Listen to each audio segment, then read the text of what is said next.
Well, hello, folks out there in YouTube land. Got a big show lined up for you. Let's get right on into it. Oh, yeah, the NCAA is getting destroyed on YouTube, and they're getting desperate. Nothing's working for the NCAA.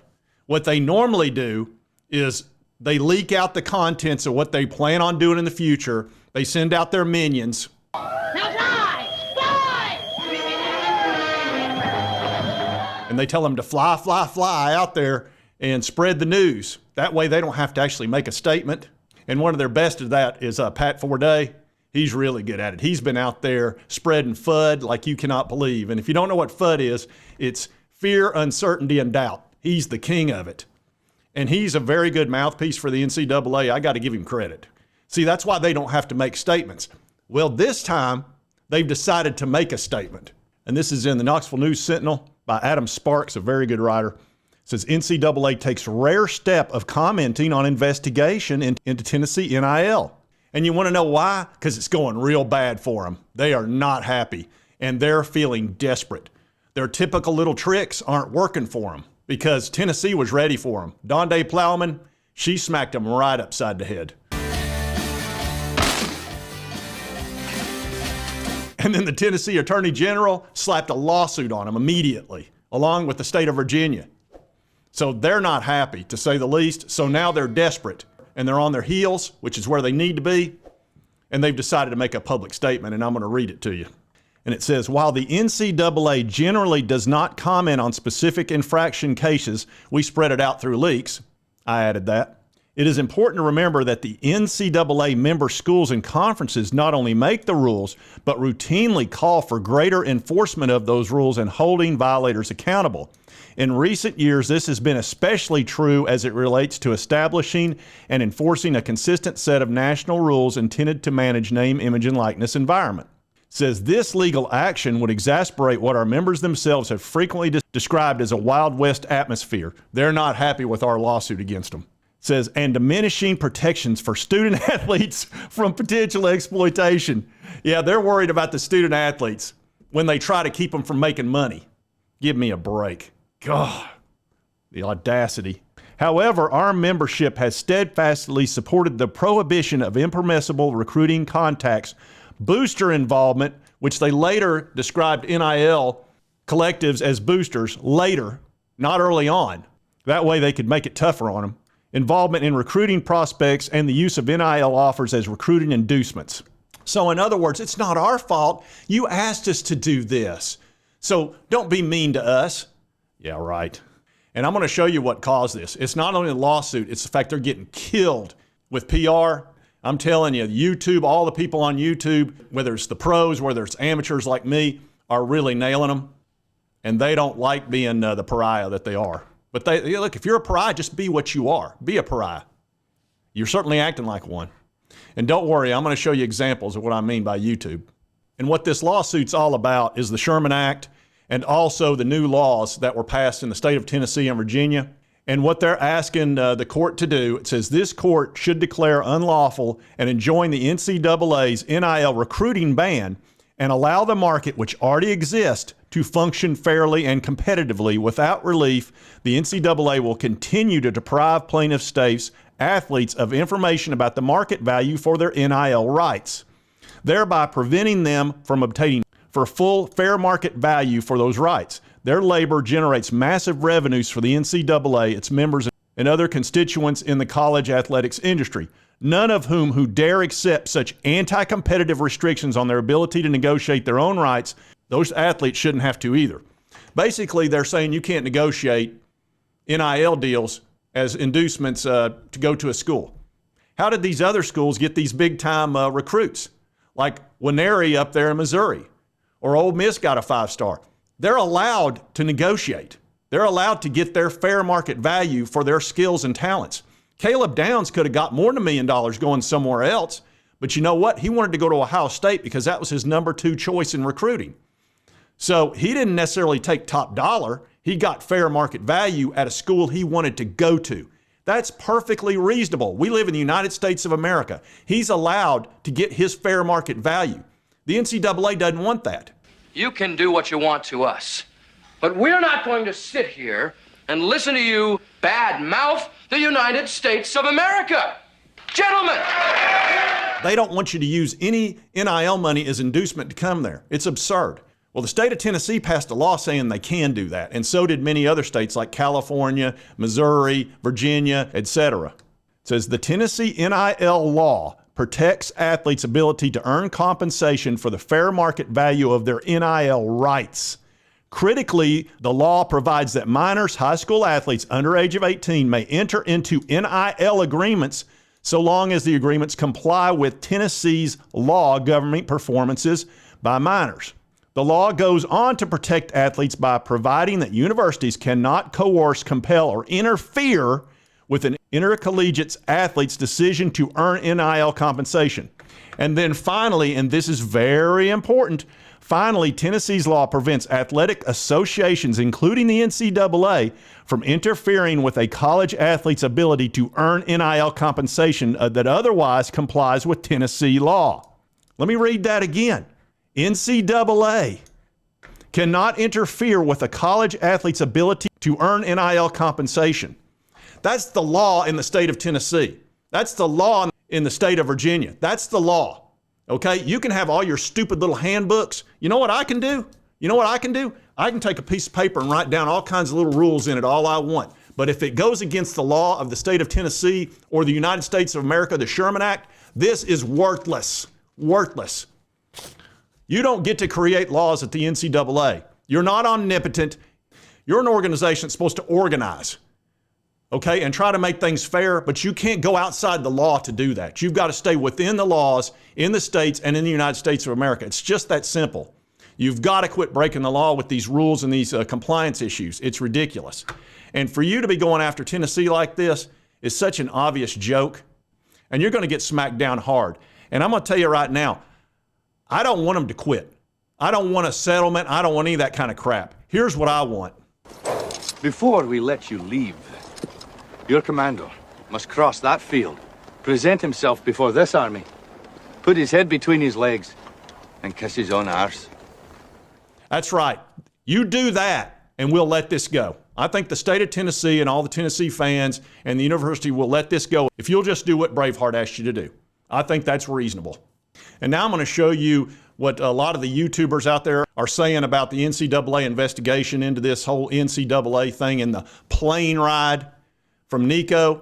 What was he supposed to do? Hitchhike from California? And by the way, in California, you're allowed to enter into an NIL deal. That's the law out there. And you lost in the Supreme Court over that, by the way. And you also lost in federal court with the Alston case. But you won't take a loss. You think you're still this grand poobah, grand whatever the crap you think you are.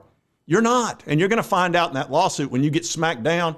But let's see just what people are talking about on YouTube. And you're going to see this a lot. This is Crane and Company. Well, here's what I would do if I was Tennessee. Number one, go kick rocks. The NCAA is losing their power. They're Hans Gruber hanging off the side of the building, asking Bruce Willis, please just don't kick me off as we ride into the sunset. How can you enforce rules? Because, to be honest with you, I don't think there's any rules when it comes to NIL. But how could you enforce rules retroactively when there were no rules in place to start with? We've seen this happen to Florida. We've seen this happen to Florida State. Now, it is attached to the collective, the Spire group. So this isn't like the old school, level 1 violations that you could get. This is purely attached to the entity that is the NIL collective. But as we know, the NCAA is losing power by the second. And how ironic would it be that Tennessee, a team coming off of having to self-report the whole Jeremy Pruitt situation with the NCAA, could end up being the death knell when it comes to the NCAA and college football? Because I don't really think Charlie Baker and his group of mistake makers understand what they just stepped in. But if I'm Josh Heupel, if I'm anybody associated with the Tennessee program, even including the fans, I'm not worrying about this one. Because at the end of the day, if you shelter your kids, you can't be upset when they go nuts when they leave. And that's exactly what happened with NIL and the NCAA. And they're out the door anyway. So we'll see how it goes. That's just one of many examples of what folks are saying on YouTube. Let me give you another example. And this is Josh Pate. Had yours yet, but that was my last straw. Some of you may say, it took you that long? Well, I held out hope, but there is no hope for this organization. They are a hopeless people. And we are as well as a college football public if we are continuing to depend on them for enforcement. In no merit-based world do these people have jobs. It's never the case in a merit-based world. Imagine for a second you work in construction. I've done this before. Imagine you work in construction and you show up to the job site one week and there's your schematic and there's the overall blueprint and here's lumber here and here's HVAC, and then the next Monday you show up, the plans have changed. And yet, what are we going to do? Well, we can't reverse what we already built, so I guess we're just going to kind of go by these plans now. Then you show up the next Monday, and you got a whole new set of HVAC instructions, and you got a new angle that they want the ceiling built at, and you have no choice but to keep going. You're working on a deadline, and fast forward 6 months, the house is built, and then the inspector shows up and says, this house doesn't look right. I'm going to punish you. What would you do? Anyone in their right mind would say, well, you kind of put us in an impossible situation because the rules kept changing. That's what Donde Plowman's saying. Saying, you fools actually have the audacity to change the rules at the 11th hour of every day and then look at us and think we're supposed to enforce it. And by the way, it's not just like wind direction changing. Okay, that's as simple as south-southwest and north-northeast and the end. In this world, please understand, these are entire major organizations that you're trying to run. And so if you change guidelines today on January 30th, I have to then completely restructure my organization or my player personnel or my NIL or my recruiting department, and I'm hopefully building and then I'm hiring to build a structure to adhere to your guidelines, and that's a 6 to 12 month process. And then 8 months into it, you change the guidelines again. And all the while, you're telling me some rules got broken? You're telling me some corners got cut? That's not the problem. I'm pro-enforcement. I would love to see guidelines on this whole thing.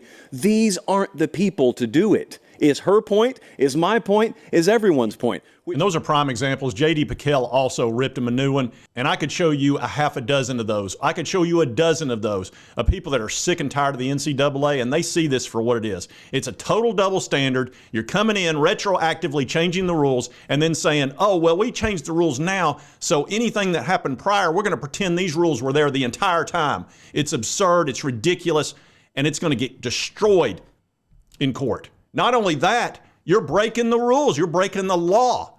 Stop breaking the law, asshole! The Sherman Act is very clear. You cannot stop somebody from making their fair market value, and that's what you're doing. You're interfering with that.